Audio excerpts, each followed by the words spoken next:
しじゃ、不気味度を魅力じゃ。この動画では、最近わしがメインで使用しているマルチレトロゲームコンソール、ポリメガに関するいろいろな疑問について答えていくのじゃよ。前回の Q&A が好評だったのと、最近ポリメガの出荷が順調で新しく入手した人も多いようなので、多少なりとも参考になれば幸いじゃ。なお、本動画はポリメガのファームウェアがバージョン 1.131 時点での機能紹介となるので、そのつもりで視聴いただきたい。もちろん公式な回答ではないが、実際に所持して使用してきたユーザーの意見として見てもらえれば良いと思う。ポリメガって何？という人は別に説明動画を用意しているので、そちらを先に見るのがおすすめじゃ。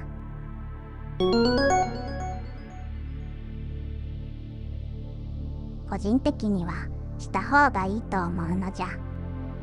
特にベースユニット本体を新規に購入した場合は、おそらく本体のファームウェアがバージョン 1.114 とかそのあたりの初期出荷状態だと思われる。その場合、本体のアップデートをしないと、それ以降に追加や修正がされた機能が軒並み使えないことになるのじゃ。例えば、任天堂64対応やデータベースにないゲームをインストールする拡張インストール、オーディオ CD 対応、倍速機能とかじゃな。アップデートすると、プレインストールされたゲームが消えるとか問題はあるのじゃが、データベースも修正されて不具合が解消されているゲームもあるので、総合的にはアップデートで得られるものの方が大きいと思う。むしろ、今後いろいろな機能が追加されていく中で、アップデートしないというのはもったいないのじゃよ。初期出荷の状態だと、ポリメガの機能を半分も引き出せていないというわけじゃな。ただし、アップデート直後は何らかの問題が発生して、すぐに修正アップデートが来るということが多い。心配な人はアップデートの通知が来てもすぐに実施せずに、SNS などで先行してアップデートした人たちの情報を確認してからアップデートすることをお勧めするのじゃ。あまり公式から積極的な情報発信がないので、自分でいろいろ情報を集めて調べたりするのもポリメガの楽しみ方の一つだと思うと良いのじゃ。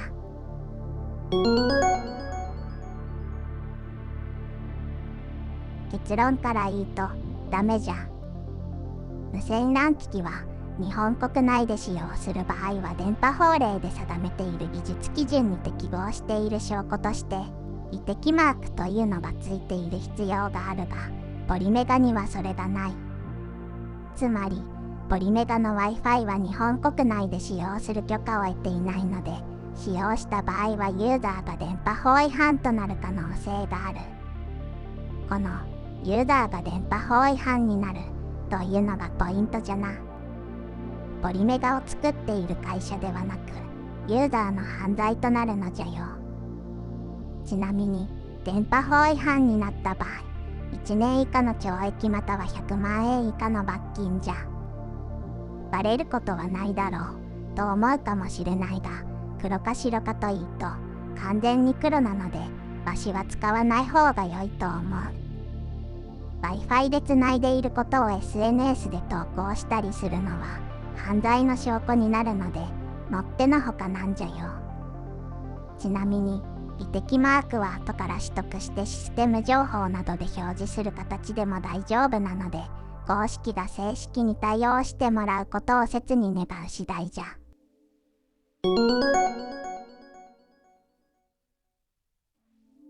個人の考え方なので、良いか悪いかということはない。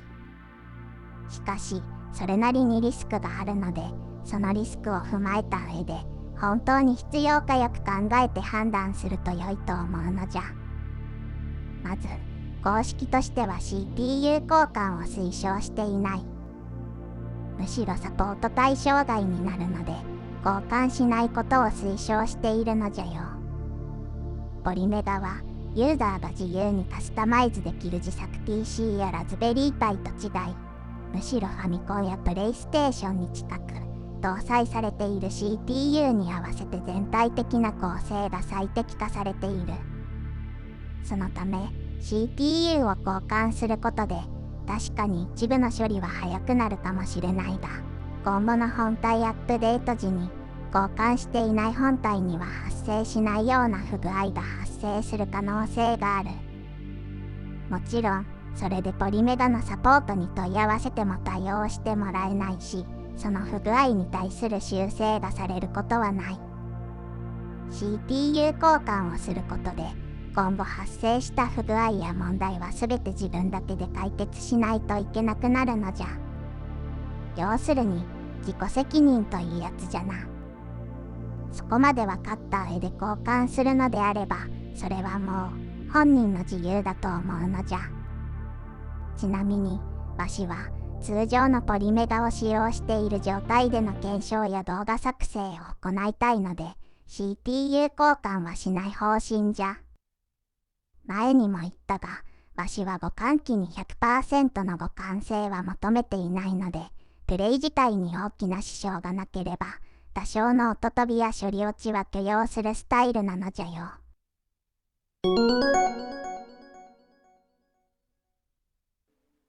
わしのストレージを参考にしてもらえればと思うが、約2800本ほどインストールしていて、約 1TB くらいじゃ。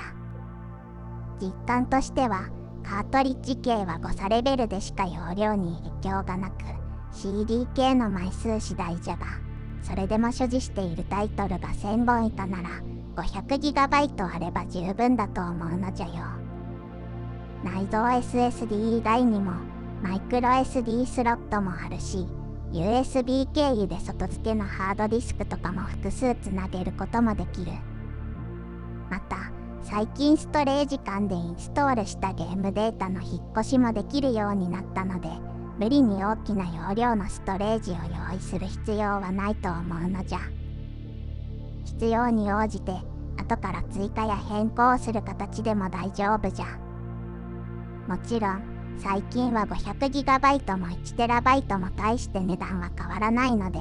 余裕を持って 1TB にしておくというのも良いな。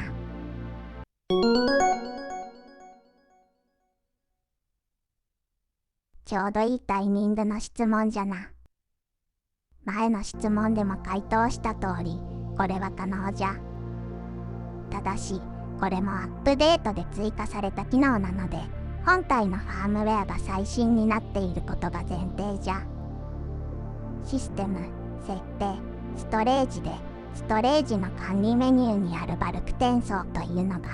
移動するための機能じゃ。このバルク転送を選択すると、そのストレージに保存されているゲームデータを他のストレージに移動させることができる。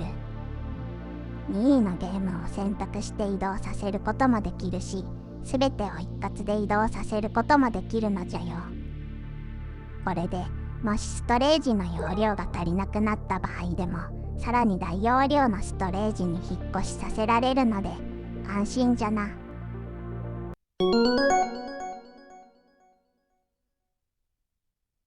セガサターンや一部のカートリッジなどにある時計機能との連動じゃな。ポリメガ内部の時計機能と連動しており、これらの連動要素があるゲームにもちゃんと対応している。ただ困ったことに、この時間が北米の時間帯に固定されているのじゃ。ゲーム内などの時刻修正画面でいくら時刻を修正しても、再起動するとシステムのデフォルト、つまり北米時間に戻ってしまう。そのため、現時点では時刻を修正することはできない。ヨーロッパなどでも販売しているわけだし、今後のアップデートでタイムゾーンの設定はできるようにしてもらいたいな。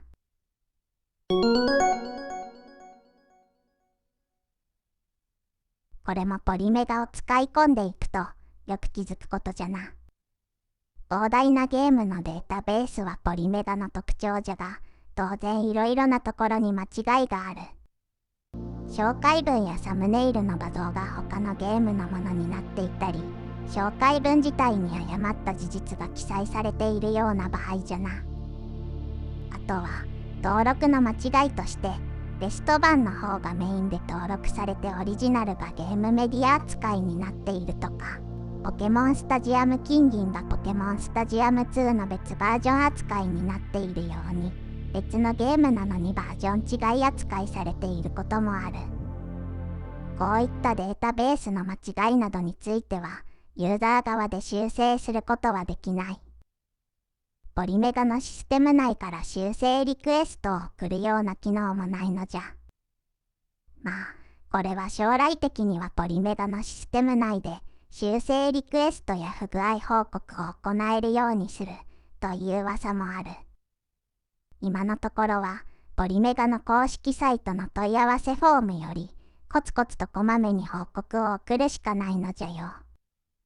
ただ、リリース初期は結構アップデートのたびに不具合含めて修正してくれたが、ここ 1,2 年はほとんど修正されなくなった気がするのじゃ。修正したとしても、データベースの修正を行いましただけの報告なので、どこをどう直したのかが全く不明なのじゃよ。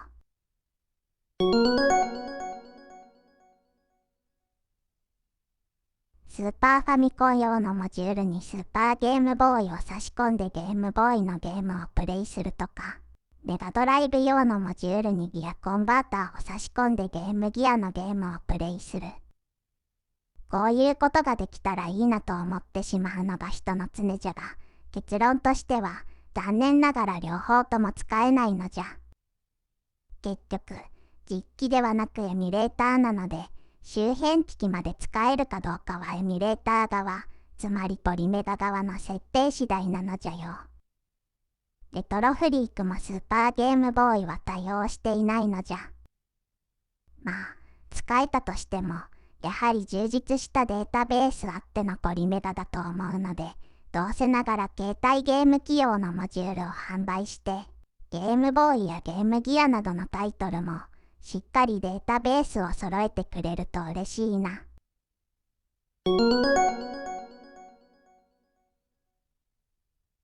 これは結構困っている人が多いようじゃな。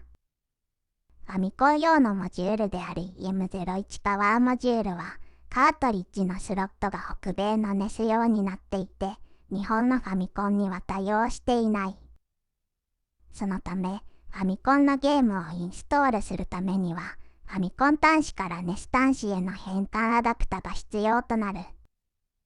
この変換アダプタは公式で販売しているわけではないので、ユーザーが独自に購入しないといけないのじゃが、使い方などの説明がどこにもないのじゃ。いい機会なので、ちょっとまとめて説明するのじゃ。あくまでわしの体験と調べた内容なので、間違っていたらすまんのじゃ。まずはアダプタの種類じゃ。いくつかの種類を見かけるが、主なものとしてはだいたいこの3タイプじゃ。ポリメガ公式がおすすめしていたのは、このハイパーキンのやつじゃ。公式では主にこれを使用してテストなどをしていたらしい。ちなみにわしも通常はこれを使用している。左のゲームカードコンバーターはわしも持っていて、ハイパーキンのアダプタで認識しないときに使っているのじゃが、どうやらネットで売っているものには粗悪品もあるらしく、気をつけた方が良さそうじゃ。値段だけ見て、安いからと買うのは危険なのじゃよ。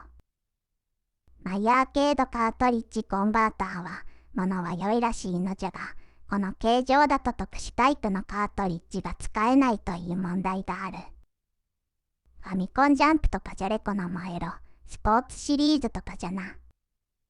わしの経験上、ハイパーキンのアダプタでいくらやってもダメだったエレベーターアクションだ。ゲームカードコンバーターだと一発でインストールできたりしたので、アダプタによって認識できるかどうかが違うようじゃ。なので、ファミコンソフトを大量にインストールしたい人は、違うタイプのアダプタをいくつか用意しておくことをおすすめするのじゃ。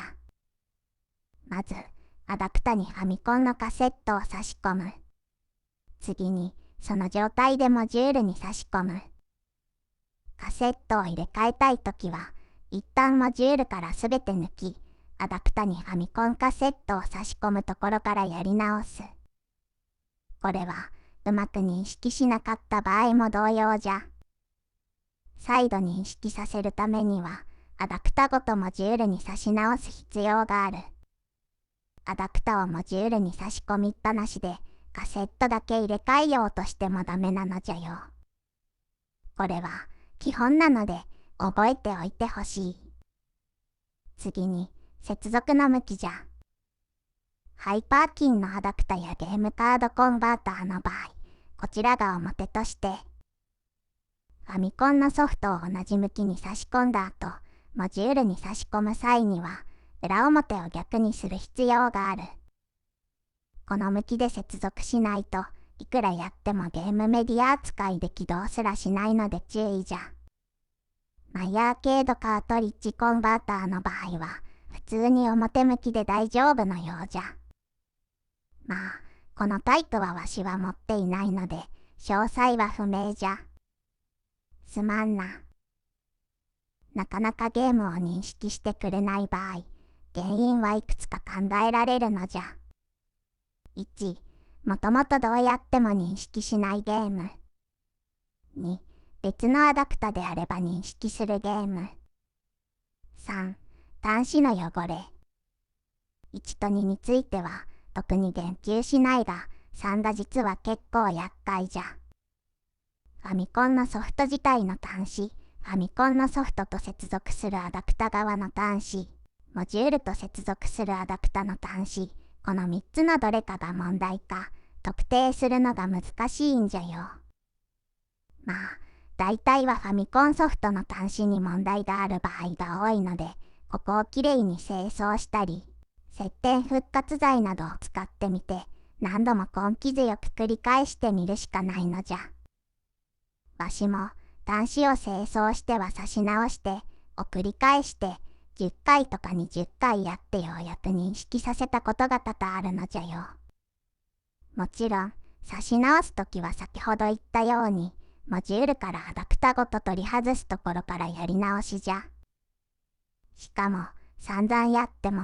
結局認識しないソフトといくこともあるから、なかなかの苦行じゃな。アダプタを返すこともあり、認識する確率はレトロフリークと比べるとはるかに低い。ファミコンのソフトをインストールする場合は、長期戦になることを覚悟するのじゃよ。